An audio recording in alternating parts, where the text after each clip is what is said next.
están, amigos? Este es un nuevo episodio de Pensándolo Bien. Hoy vamos a hablar de un tema que, en esencia, es quizás el más importante que puede tener la revista SIC. Es la razón de la revista SIC, en líneas generales. Y es el tema de la santidad. La santidad es un llamado que, según Gaudate et Exsultate, que es la exhortación de Francisco, está en lo cotidiano. No son tipos heroicos, ni tipos marcianos, ni fuera, están aquí, con nosotros, al lado de uno, en la puerta de al lado y tal. Para este tema vamos a hablar, tenemos hoy invitados y vamos a hablarlo con Alejandro Marius, buen amigo, y además Alejandro fue, o sigue siendo, el director de la Comisión Central de la Canonización que organizó la Arquidiócesis, junto con Monseñor Bior y todo un equipo grande. Y tenemos a Alfonso Porras, buen amigo también, miembro de la comisión, abogado y compañero de aventuras. Hemos estado en varios rollos metidos varias veces. Y lo que falta. Y lo que falta. Bueno, un gusto tenerlos a ustedes hoy aquí Pensándolo Bien y en la revista SIC. Y yo no sé, comencemos primero por esta llamada que hace Francisco, Francisco el Papa, de feliz memoria. Sí, el Papa de feliz memoria. Es increíble este entendimiento, yo diría, de los últimos 100 años, también de la Iglesia, de ayudarnos a reconocer esa santidad como algo cotidiano, como algo que no es para personas extraordinarias, sin duda, pero no es imposible para nadie, que eso es lo bonito, desmitificar la figura del santo, esos gestos cotidianos, esa experiencia normal del día a día, de la cual cada uno está llamado para recorrer un camino de santidad.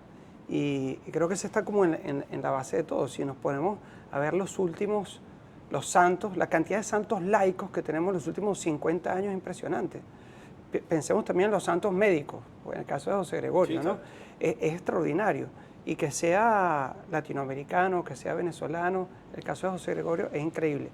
Pero sobre este punto, personalmente, que me parece que es lo más interesante aquí, ha sido un descubrimiento de los últimos años también. Yo siempre veía el tema de la santidad como, o sea, mis santos favoritos son San José y San Benito Abad. Entonces tú decías, oye, imposible para mí, ¿no? Y entonces hacer todo un camino de esa toma de conciencia que yo también estoy llamado a la santidad, que no es imposible. O sea, no te lo estoy hablando en teoría, estoy hablando de un proceso que hice yo personal. Y bueno, y este año se remató con esta invitación que me hicieron, totalmente desproporcionada, y que me ayudó a tomar conciencia, no en un discernimiento únicamente personal, sino comunitario. Porque ese santo de la puerta de al lado te habla de que es posible para cualquiera de nosotros, pero también te habla de una cercanía, te habla de una comunidad, te habla de un pueblo, te habla que los santos, como los cristianos, no se hacen santos solos, uno no es cristiano solo. Que eso lo decía Bior y me impresionó, ¿no? Nunca, eso no es posible la santidad solo. Son tipos, en la isla de Robinson Crusoe. Totalmente. Y el Papa León también lo afirma cuando dice, no se llega a ser cristiano solo. El fenómeno cristiano es comunitario y por ende la santidad también. Entender eso, porque las referencias que tenemos de los santos, digamos, de los cuales somos más devotos, son distantes. Pero estos, tú te das cuenta, forman parte de una comunidad, forman parte de un pueblo y con referencias también muy concretas a la relación con la autoridad de la Iglesia. En el caso de los santos que tuvimos canonizados este año, es así. No es una espontaneidad, es un camino que se hace de conversión en la relación de una comunidad y en relación también con la autoridad de la Iglesia. Eso es muy importante. Y Alfonso, en tu caso, ¿cuál es tu santo favorito? Ahorita que dijo San Benito Abad y San José, ¿cuáles son los tuyos? Bueno, muchos. Por supuesto, nuestros nuevos santos, San José Gregorio y Santa Madre Carmen. Ya pasaron a ser tus favoritos. Bueno, me han robado el corazón, ¿no? Porque me pasó, creo que como a muchos de nosotros que teníamos un conocimiento, en el caso de San José Gregorio, un poco más profundo, pero limitado, y luego con Santa Madre Carmen prácticamente un descubrimiento. Para mí total. Sí, encontrarlos a ellos ha sido encontrar, bueno, unos referentes propios que me llaman en mi venezolanidad, en mi trabajo profesional, en mi relación con la Iglesia, y que compartimos ese ADN venezolano, ¿no? Muy cercanos, muy modernos, muy metidos en el medio del mundo. Yo no sé si en el plano de la santidad puedes escoger a uno más favorito que otro, ¿no? Pero ellos se han robado. En la estampita que tienen en la cartera, sí. Sí, y lo más bonito es ver esa devoción también en las personas, ¿no? Son santos efectivamente para todos. Me pasó con la gente, cuando a uno le gusta hablar de los amores que uno tiene, ¿no? Por eso uno tiende a hablar de mi esposa, o de los hijos, o de nuestras aficiones. El maratón. Muchas cosas donde uno tiene puesto el corazón, pero me pasó hace poco en la autopista algo muy, muy, muy bonito, que es que veo un carro diagonal a mí que tenía 2 estampitas un poco gastadas de José Gregorio pegadas ajá, exactamente. Y yo digo, bueno, esta gente tiene una devoción especial por José Gregorio. Y yo mientras voy manejando la autopista, yo tengo las estampitas en el carro, las nuevas, benditas por el Papa, y empiezo, y yo me entero una cosa que tengo que acelerar y me voy poniendo al lado del carro y le bajo el vidrio, y la mujer que dice que yo, José Gregorio, y le lancé las 2 estampitas, la de José Gregorio y Madre Carmen, y los motorizados no entendían, nadie entendía nada. Bueno, ese es el enamoramiento por los santos. Uno está enamorado y quiere compartir ese amor, ¿no? Hay un cuento contigo, Alfonso, no sé si tú lo sabes, Alejandro, que íbamos a una reunión con un amigo que acaba de un tema personal y tal. Y tú me ibas a buscar y lo para la policía, Alfonso, en el Boulevard del Cafetal, porque venían a persuadir conmigo. Sí. Mandándote un voice. Eso era, ¿no? Pero la reacción de los policías, no es una cosa espectacular. Si quieres, cuéntalo de ella. Sí, bueno, yo venía conversando con Juancho algo del trabajo que estábamos haciendo en un voice de la comisión, y me paró la policía. Y yo le digo, mire, señores, yo sé que no voy a hacer esto, pero yo estoy trabajando para la canonización de José Gregorio y de Madre Carmen, y estoy mandando un mensaje de esto, yo estoy ayudando, por favor, no me puede parar. Es más, aquí le tengo unas estampitas. Los tipos no entendían nada, pero en lo que le ofrecí las estampitas, los hombres cambiaron el tono completo. Todo eso quedó grabado en la nota de voz. Sí, no paró la nota, está todo grabado. Pero eso no es de santos. O sea, no sobornó policía con esta apunta estampitas. Ahorita estamos ahí comiendo en los semáforos. ¿Por qué? No, toma y entrega las estampitas y ahí está salvado. Ahorita que estás hablando de que esto no es de santos, hay una campaña que salió que en la comisión tú diriges, que es eso de también es de santos y todo lo de santidad en lo cotidiano. ¿Cómo lo has visto? ¿Y cómo fue el trabajo de la comisión? ¿Y cómo se llegó a ese concepto? Fíjate, antes de llegar a También es de santos, se hizo, que tengo que contar, todo el trabajo previo de llegar a definir el gran nombre que lo comentó ya Alfonso, de toda la campaña en torno a la canonización, que es Santos para Todos. Entonces, el que sean santos para todos tiene como tres consecuencias inmediatas de lectura. Una, que ellos fueron ya santos, en vida. O sea, la gente reconocía cuando eso, que murieron con fama de santidad. Olor a santidad. O sea, la gente decía, no, este no puede ser normal, este es un santo. O precisamente porque es normal y hace las cosas bien, es un santo. La segunda es que ahora, bueno, el 19 de octubre, oficialmente se convirtieron en santos. Pero la tercera es la más divertida, que es la invitación a que nosotros también podemos ser santos. Son como las 3. Entonces, esa tercera, que también nosotros podemos ser santos, salieron otras iniciativas que fue, entre ellas, También es de santos. Es decir, demostrar que en la cotidianidad las cosas que parecieran más obvias, pero que últimamente están dejando de serlo, sí, también es de santos. Por ejemplo, a mí me encanta, sobre todo, bueno, por temas evidentemente de mi trayectoria, la del respeto al trabajo del otro. La de los niñitos que vienen, imagino que la han visto, que si vienen, no tienen que verla, pero los niñitos que vienen corriendo por el patio, está la señora limpiando, y no le paran, de repente les llama más la atención ir a jugar a la pelota, etcétera, pero no prestan atención al trabajo que la señora está haciendo con tanto cariño, ¿no? Y viene la niñita que se para y los aguanta y se meten de ladito, y en ese momento que toman la conciencia, oye, está pasando detrás de un mural y coincide el sol de ese mural, se convierte en su aureola, y en ese momento respetar el trabajo de los demás también es de santos. Podríamos sacar 20.000 ejemplos de acciones cotidianas que también es de santos. ¿Y qué es lo bonito de eso para ponerlo en la palestra pública? Así como campañas que se han hecho en el pasado, cuidar es querer, etcétera. De valores ciudadanos y valores. Cuando íbamos a hablar a las empresas nos pasaba muchísimo que hacían mucho clic Y qué bonito que pudimos colocar en una campaña pública en todos los medios el apellido de santidad a un valor. O sea que, es decir, todo el mundo puede estar de acuerdo porque es la ley, no comerse el semáforo, o cónchale, tratar que alguien que está en el sector de la salud cuide con cariño a un paciente.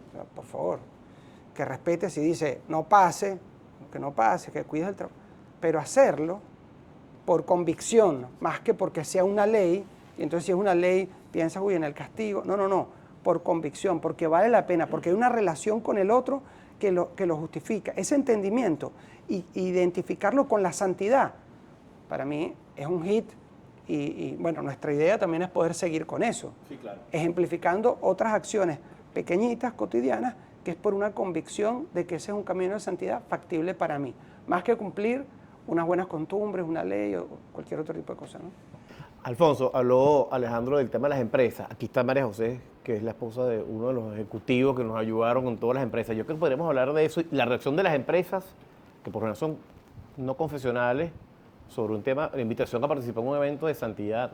No sé, ¿cómo fue eso? Sí, fue bueno, una experiencia muy bonita porque primero lograr que la iglesia entendiera que teníamos, yo creo, una oportunidad muy importante. Teníamos una necesidad de ayuda, pero sobre todo teníamos una oportunidad que plantearle a las empresas de sumarlas a algo que llamaba a todos, ¿no? Y yo creo que una vez que desde la arquidiócesis y de la propia conferencia episcopal lo vieron como la gran oportunidad que teníamos en las manos y que la iglesia en otros eventos de similar corte, como las Jornadas Mundiales de la Juventud, se ha apalancado mucho en el sector privado, nos dieron a los laicos que estábamos apoyando en este proceso una carta abierta a tocar todas las puertas. Y la receptividad, tú mismo, Juancho, fuiste compañero en muchas de esas visitas, fue impresionante. Y lo más bonito creo que, y nos pasó en todo, fue que al principio siempre los que nos recibían, estoy hablando de presidentes de empresas, de juntas directivas, transnacionales tenían esa prudencia de hacernos saber que al ser una empresa privada no podía identificarse con una institución religiosa en específico, ni una iglesia, ni un credo, pero que nos escuchaban y luego en cuestión de 50 minutos, después de haberle hecho los planteamientos de qué en consistía lo que estábamos haciendo, cuáles eran nuestros objetivos, te diría que en un casi 100% recibí respuestas súper favorables. Y eso porque yo creo que eso es lo bello de la santidad, ¿no? Que nos llama a todos. Y esa aspiración de querer más, de luchar por el bien común, de preocuparte, como decía Alejandro, por la persona que tienes al lado, por la comunidad, de que al final son muchos más elementos los que nos unen de los que nos separan, es transversal. Y nos podía pasar lo mismo con una persona sencilla que nos recibiera y también con la más sofisticada, con el que está en una mejor posición dentro de la empresa, como el que a lo mejor nos ayudaba y nos daba un cafecito. A todo eso nos llama. O sea, nos estábamos sentando con las empresas en un lugar común y además con un personaje de encuentro, específicamente José Gregorio, que es tan maravilloso que podía estar en el carrito por puesto en el cual uno podía llegar a la reunión y también en la oficina del dueño del banco, ¿no? O sea, entonces, muy impresionante. Vamos a hablar del proceso de Roma, que también es bonito. O sea, fue el segundo momento. Si hubiera momentos, todos sabemos que eran santos, ok. Ahora, cuando los canonizan oficialmente en Roma, ¿qué representó, Alfonso, tú que estuviste allá? Bueno, estuvimos. Para ti, ese momento, el 19 de octubre en la Plaza San Pedro. Sí. Es difícil poner en palabras, ¿no? Tú también lo viviste. Sí, por eso te pregunto tipo. Además que tuvimos el regalo de verlo en primera fila, ¿no? O sea, tan cercano. Yo creo que quien mejor lo dijo fue Nacho Palacios de la comisión, que dijo, el cielo se debe parecer bastante a esto, ¿no? Olía incienso, por lo menos. Sí, olía incienso. Bueno, ni oído yo, ni ojo vio, ¿no? Y eso yo no lo había ni visto ni oído nunca, la belleza de las campanas. Sí. Y lo que más me impresionó era la devoción de las personas, ¿no? Cómo cómo en un momento determinado 50.000 personas se quedan en absoluto silencio, rezando, y no se oyen sino unas campanas o la voz del Papa, en algo que pudiese ser, y ese silencio es jubiloso. O sea, había una felicidad profunda en un cielo despejado, unas palomas volando, unos cantos, así tiene que ser. Y bueno, y yo creo que se siente un privilegio inmerecido, como debe ser irse al cielo, porque uno se va al cielo a pesar de uno. O sea, a pesar de las miserias propias, y oye, llegué a pesar de mí, ¿no? O sea, es pura misericordia. Entonces yo creo que en esa plaza, y me imagino que debe ser el sentimiento de muchos, porque así nos los contaban, los sentíamos como testigos inmerecidos de una belleza trascendente. Yo estaba con Marina del 18 para el 19, o sea, veníamos de alguna reunión, no sé dónde estábamos, y pasamos por la Plaza San Pedro. Y estaban los estandartes, o sea, venía el padre Figuera, que es el rector de San Ignacio, jesuita, lo conoce. Y cuando el cura vio aquello, que se sueltan lágrimas, fue conmovedor, no sé si Marina se acuerda. Federico decía, ¿y ahora qué hago yo con este hombre aquí tan conmovido? Pero es que en realidad la imagen era conmovedora, o sea, estás viendo a José Gregorio, además tocaron al lado, tú sabrás bien por qué la ubicación, pero tocaron al lado José Gregorio y Rendiles, justo los dos estandartes estaban juntos, ¿no? Espectacular. Si me permites, quisiera retomar algo sobre esto, porque la mayoría de los venezolanos, incluyéndome, no pudimos ir a Roma. Entonces, yo, en mi caso, teniendo pasaje y habiendo organizado bastante de eso, ¿no? Me parece que el hecho de vivir, yo estuve en la Candelaria, entre la Pastoria y la Candelaria, toda esa madrugada del 19. El poder vivir con ustedes sin estar allí, como le pasó a la mayoría de las personas, para mí implicó algo de este camino a la santidad, que es interesantísimo, en la comisión lo hablamos muchas veces, porque hay una mentalidad que nos la quieren meter por todos lados, que nosotros somos capaces de hacer todo. O sea, tú, sabes, tú lo deseas, lo sueñas y es posible. Entonces, el camino que hicimos nosotros en la comisión, de pasar de esa figura del héroe, que San Agustín lo decía, y el Papa León lo repitió en la homilía del 19, decía que los santos no son héroes. Es más, San Agustín dice que él hace esa comparación. El héroe demuestra todo lo que el hombre puede hacer por su propia capacidad. En cambio, el santo demuestra lo que puede hacer Dios a través de la humildad y la sencillez de cada persona. Entonces, yo viví esa semana como una oración, como una plegaria, porque justamente era ofrecer el hecho de no poder ir para un bien mayor. Entonces era como, bueno, si yo quería rematar este camino a la santidad, fue la decisión que tomé de quedarme, porque había otras cosas que hacer. Estaba llamado a hacer otras cosas. Entonces, el vivir remoto, como la mayoría que lo vimos en televisión y escuchamos, era impresionante, pero se contagiaba ese espíritu que se vivía ahí. Y era como decir, yo podría haber estado, pero no estoy. ¿Por qué? Porque tomé la decisión. ¿Y por qué tal decisión? Porque Dios me llamó a hacer otra cosa. Entonces, que eso sea consciente y sea parte de un camino también de santidad ya asimilado y de humildad y de reconocer que si todo salía bien ahí, no era mérito mío, sino porque alguien más lo quería complementar porque me ayuda a recordar ese momento y en mi caso darle un gran significado que tiene que ser el de la mayoría de los venezolanos que no pudo estar en ese momento tan especial presencialmente, ¿no? Y ya que entras en ese tema, y yo quisiera aterrizarlo, empezar a dejarlo para el final, pero podemos entrar una vez, que es qué representa dos santos, o sea, por partida doble en el mismo momento, o sea, dos santos venezolanos que llegan el mismo día, en el mismo acto, para la Venezuela de hoy en día en la que estamos. O sea, ¿qué significa? ¿Por qué dos santos? O sea, ¿por qué por partida doble? ¿Por qué tiene que ser así? ¿Cómo lo ven?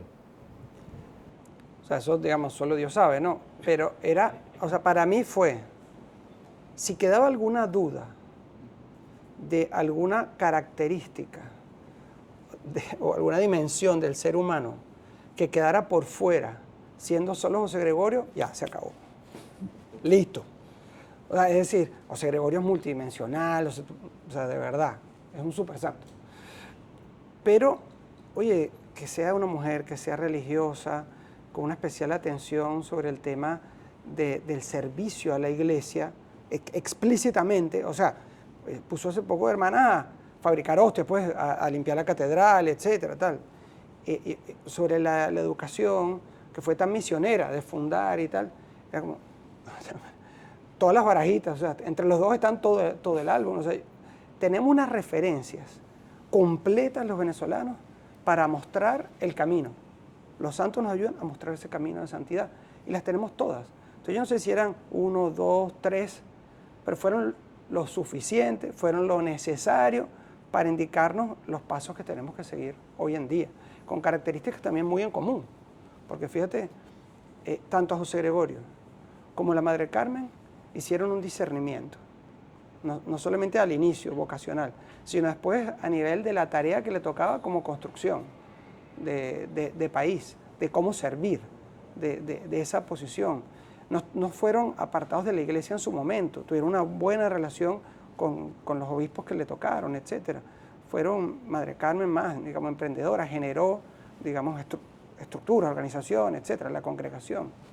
Entonces me parece que está, o sea, ¿cómo dices tú? Entero, redondito. Pues, redondito, pues está redondo, no se puede, no hay que voltear para más otro sitio. Pues.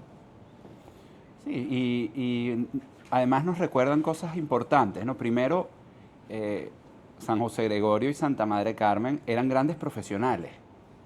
La reputación, el prestigio profesional de José Gregorio como médico era de rango nacional. O sea, la gente no solo lo buscaba porque era buena gente, sino porque era el mejor médico. Y por eso tenía la capacidad de prestarle su servicio al presidente de la República y a una persona muchísimo más humilde. O sea, lo buscaban por sus competencias profesionales. Es un llamado importante, no creo solamente para los venezolanos, sino para el mundo general. Es decir, el cristiano tiene un llamado a ser un buen profesional si está en el mundo profesional. Y la Madre Carmen era tremenda líder, porque sin ese liderazgo no logra la apertura de las instituciones que lleva y encauzar a toda su congregación al crecimiento que tiene. Entonces, ambos nos apelan en lo humano, de una manera, removiendo todo el elemento religioso de la ecuación, son arquetipos, son personas para seguir. Y luego le meten un componente que es trascendental, y le meten el amor al trabajo profesional, al servicio religioso, a la vida de ciudadano, a la vida de comunidad, le impregnan de amor todas sus acciones a los más necesitados, y con eso te dan la fórmula de santidad perfecta. Y te dicen, tú quieres irte para el cielo. Bueno, tienes dos caminos, haz bien tu trabajo y ponle todo el amor que le puedas poner. Que el país está así, que estamos en guerra, porque además viven en circunstancias particulares, que tenían todas las excusas perfectas para no hacer las cosas como las tenían que hacer. Pero lo ponen de lado, ¿no? Dice, esto no lo controlo. Y bueno, yo doy mi vida en este ejercicio de la vocación. Entonces, ¿por qué ambos? Yo creo que por eso, porque necesitábamos un recordatorio muy vivo de que tenemos una obligación cristiana de hacer bien nuestro trabajo y de amar con nuestro trabajo. Ya, bueno, en todo amar y servir, ¿no? Valga la cuña. Valga la cuña. Bien. Pero fíjate, hay un elemento más. Sí, perdón. Fíjate, no hay circunstancia que impida hacer ese camino. Así es, y a eso iba. Hay un elemento que dice el padre Trigo, que me dejó pensando en una conversación con él en este caso sobre José Gregorio nada más, pero aplica para los dos. Yo me quedé pensando en lo que él dijo y aplica para los dos santos. Que es a contracorriente. O sea, ambos son santos a contracorriente. O sea, es decir, el empeño de José Gregorio era ser religioso, la cartuja, tal. O sea, ese era su heroísmo. Eso es lo que él quería ser. Pero se da cuenta que no, o sea, no lo permiten, no lo dejan, lo sacan por débil, por flaco, por lo que sea, enfermizo. Entonces, se empieza a darse cuenta que su llamado no está ahí, en la puerta de los monasterios, sino puertas afuera. O sea, y ahí va contra su propia corriente. O sea, lo otro es rendible, que lo vemos en los cortos que hace Nacho, quería jugar tenis, quería un novio, quería ser una niña más con su limitación. Hasta que se da cuenta que no, que su llamado era en cambio a entrar en una orden y fundar y echar para adelante todo el tema. Entonces que si hay unos mensajes que son contracorrientes que tienen que discernir, o sea, no nada más es lo que yo quiero ser, sino lo que estás llamado a hacer, pues, ¿no? Fíjate, ese punto para mí es fundamental, sobre todo pensando no solo en los jóvenes, también cada uno de nosotros con nuestros proyectos personales. Nosotros los jóvenes, dijiste. No solo nosotros los jóvenes, no solo nosotros los jóvenes, sino los no tan jóvenes y los más jóvenes que nosotros. Que, fíjate que el discernimiento vocacional, o sea, porque tú dices, tú sientes que estás llamado a algo, a estudiar algo, a conseguir un proyecto de esta manera, a trabajar en esto. Entonces, claro, ese discernimiento vocacional, sin duda, es un llamado del más allá, pero te das cuenta que viendo la vida de los santos, es necesario primero del tiempo. El tiempo no es algo que, como todo el mundo piensa, que va en contra de nosotros. El tiempo siempre es a favor. Porque hay cosas que no logramos entender inmediatamente, necesitamos del tiempo para que se puedan desvelar. O sea, están ahí, pero hay que desvelarlas.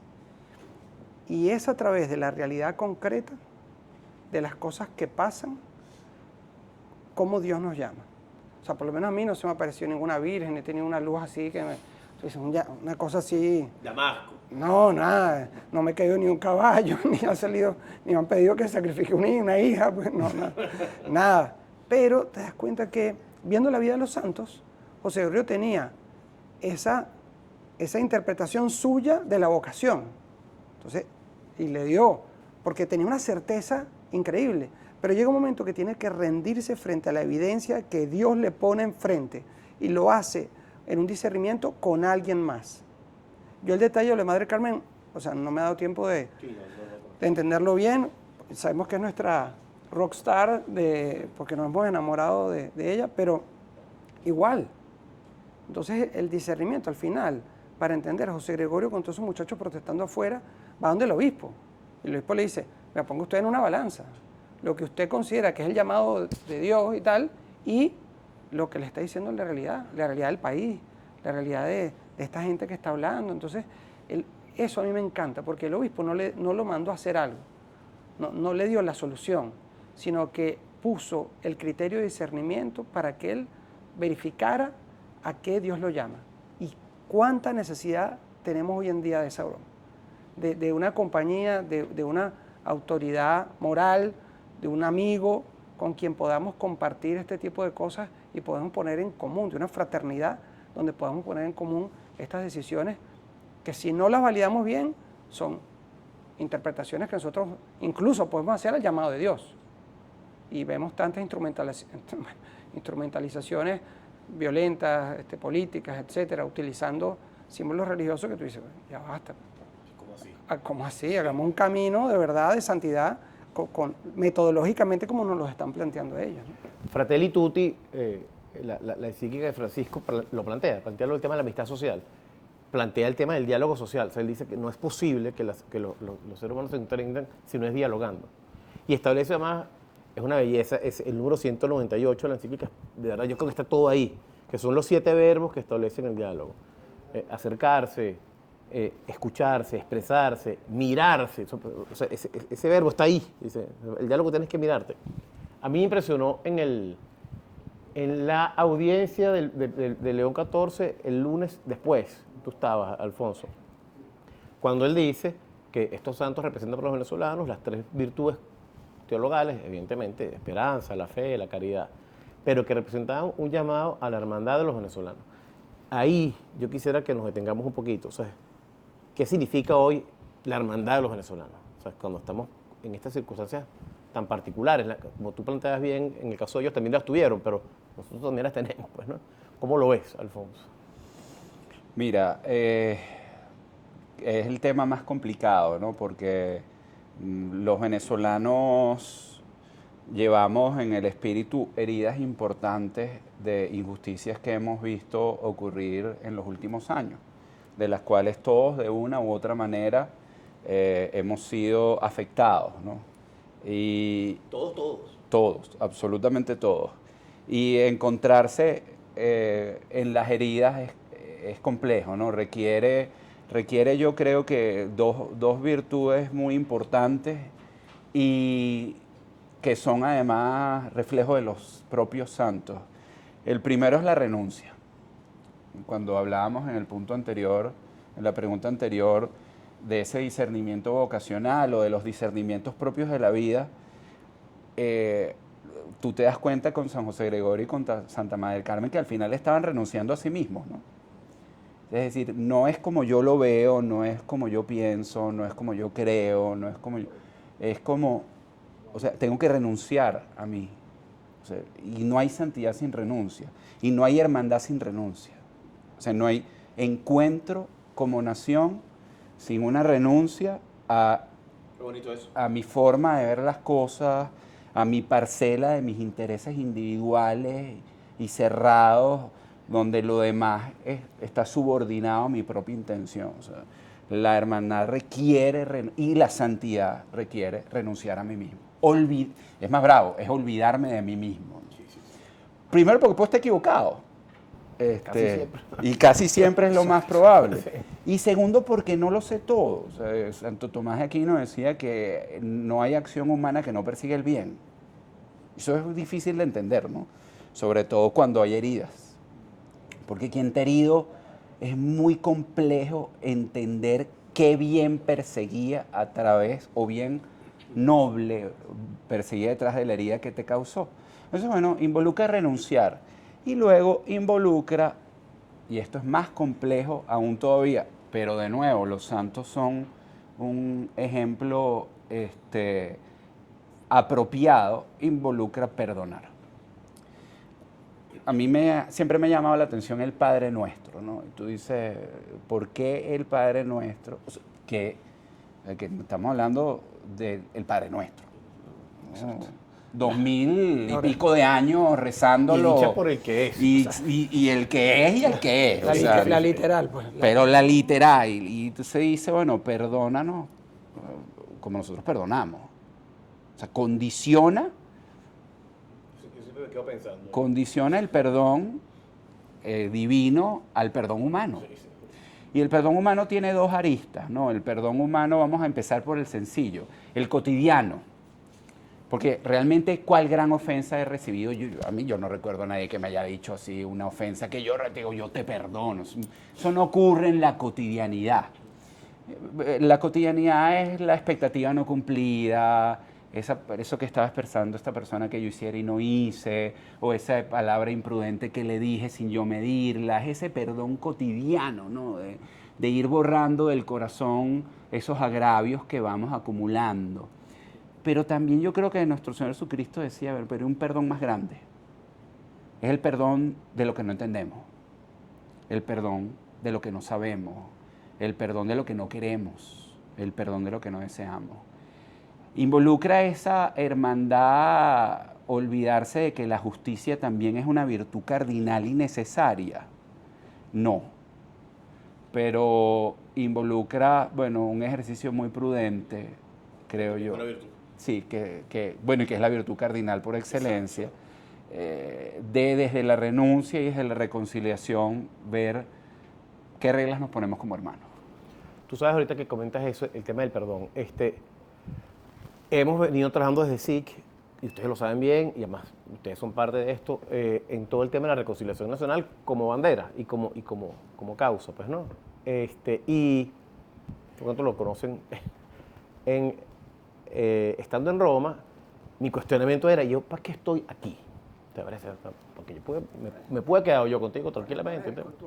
Sí, exacto. O sea, ¿esto para qué? Y no encontré respuestas claras. Bueno, está bien, hubo varias cosas, sí, pero o sea, nada satisfactoriamente concreto hasta el último día en la misa de Acción de Gracias y en las palabras del Papa en la Pablo VI. Pero antes de eso, porque uno se da cuenta que Dios actúa, y es una cosa que me quedó grabado de un filósofo español, que no sé necesariamente si es un tipo muy creyentísimo, que es José Antonio Marina.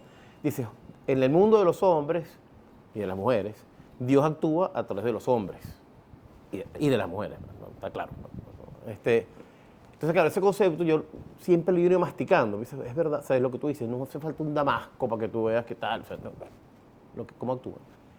Estando yo en la misa de Acción de Gracias, pasaron incidentes, porque pasaron incidentes, que tú dices, qué fastidio, que me demostraban que no parecía sencillo el hecho de la reconciliación. O sea, gente se peleaba, se decían cosas, sentías entre los venezolanos que habían suerte, es verdad, una emoción y todo un tema muy bonito con el tema de los santos, pero entre nosotros habían, que son las heridas que dices tú, Alfonso, ¿no? Yo ese día me quedé con ese mal sabor de que, ¿y esto por qué está así? Manena, que estaba conmigo, me dice, vamos a escuchar en la Pablo VI, ya antes de irnos. Y estando en la Pablo VI, el Papa dice lo que les dije, pues, ustedes tienen un llamado a hacerse hermanos y hay que trabajar en eso. Y claro, esa es la respuesta que yo quería escuchar. Y me acordé, entonces, de una visita que hice a la tumba de Francisco un día antes. La tumba de Francisco, que es muy linda, no sé si tuvieron oportunidad de verla, es una lápida, no está en el Vaticano, está en Roma, está en la Santa María la Mayor. Una lápida muy sobria, sencillita, como de mármol, y una rosa blanca es lo que hay. Eso es todo lo que hay en la tumba de Francisco, ya puesta ahí. Yo vengo caminando con Marina, me paro un ratico y trato de pensar, bueno, déjame cerrar los ojos un minuto y pedirle a Francisco que me ilumine, que si lo que estamos haciendo es lo que es, o si no es. Cierro los ojos, me quedo tranquilo, rezando, tratando de escuchar, digo, pero ¿qué esperas de nosotros? ¿Qué esperas de mí, Francisco? Y escucho en perfecto italiano. Vai avanti. Yo, me está hablando, eché para adelante. Y me quedo callado y vuelven a decirme, vai avanti. Y cuando abro los ojos, es un carabinero que me está diciendo, arrímese, porque vienen los japoneses a tomar fotos. Y usted está parado aquí, entorpeciendo. O sea, era un vaya avanti sin acento argentino. Sí, pero la verdad es que Dios actúa a través de los hombres. O sea, creo que es la vía. O sea, yo creo que lo que estamos haciendo en la comisión y lo que estamos haciendo en este tema es eso, vamos adelante, o sea, vaya adelante, ¿no? No sé cómo ven ustedes para ir ya concluyendo que estamos en el tiempo. Fíjate, un dato que dijo Alfonso que me parece bellísimo, la reflexión sobre el Padre Nuestro. ¿Cómo podemos vivir una hermandad si no nos reconocemos hijos? O sea, entonces tú dices, ¿cómo yo voy a verme hermano del otro si no termino de entender que somos hijos del mismo Padre? Claro. Entonces, 1. 2, a mí siempre también me ha hecho ruido la condición esta, perdona nuestras ofensas, como nosotros también perdonamos. Como que, o sea, hay una interpretación que puede decir, si no perdono, no me vas a perdonar, pues déjame mejor portarme bien. Pero nosotros, que nos hemos equivocado millones de veces, sabemos que la misericordia de Dios es infinita. Entonces, si uno quiere seguir el ejemplo de Él, con mayúscula, que siempre perdona, en estos días mi hija también hizo una cuestión, me dice, papá, pero perdóname. Yo le digo, yo siempre te voy a perdonar. Eso sí, las acciones tienen consecuencias, pero siempre te voy a perdonar. Tener la certeza que Dios siempre nos perdona, tendría que, haciendo un camino, invitarnos a dar un primer paso. Porque tú dices, somos todos hermanos, tenemos un mismo Padre, y Él siempre nos va a perdonar. Ajá, pero hasta que tú no me perdones, yo te perdono. Entonces vamos a estar con esa. O vale, empecemos nosotros, así como Él nos perdona siempre, a perdonar. Y yo creo que cuando uno es objeto del perdón, es que empieza a poder perdonar sinceramente. Cuando uno es objeto del amor y es consciente de eso, uno puede empezar a amar verdaderamente. Y así todo por transitividad. Entonces, yo sí creo que tenemos que reflexionar un poco más, no da el tiempo, pero para entender qué significa ser hermanos, cómo somos hijos, y cómo más allá de una tierra llamada Venezuela, la invitación del Papa es a pensar esto sin confines y entender que todos somos hermanos, porque somos hijos. ¿Y qué nos dice el Padre? Cómo nos ama, cómo nos perdona, cómo nos acompaña, cómo permite que ocurran también circunstancias desagradables. Juan Pablo II en la Memoria de Identidad decía, Dios permite el mal para que el bien florezca. ¿Cómo lo hacemos florecer entre hermanos? ¿Cómo regamos juntos esa matica? En un ambiente complejo. Yo estoy empezando a descubrir las respuestas, pero así como poquito a poco, bueno, digamos, no tengo las respuestas, pero por lo menos marcar ese camino y tener faros como José Gregorio, como Madre Carmen. Yo creo que es tremendo arranque y que podamos seguir ese camino. Alfonso. Juancho. ¿Cómo cerramos? Te toca. Mira, sí, también San José Gregorio y Madre Carmen, creo que lo más importante que nos recuerdan es que tenemos que irnos al cielo y llevarnos a gente para el cielo. Y cuando uno enfoca nuestra realidad presente desde esa perspectiva trascendente, todo cobra un sentido distinto. El dolor, las dificultades, los sufrimientos, las cruces que llevamos en el día a día, que en el momento presente parecen insoportables, parecen demasiado duras, en el plano de la eternidad son un regalo. Los venezolanos tenemos, y esto va a chocar mucho, la bendición de haber sufrido mucho, porque nos pone en ese camino de llegar al cielo unas cuantas yardas más adelante, porque hemos cargado cruces importantes, hemos renunciado a lo que era justo, hemos renunciado a mucho bienestar, hemos visto partidas dolorosas,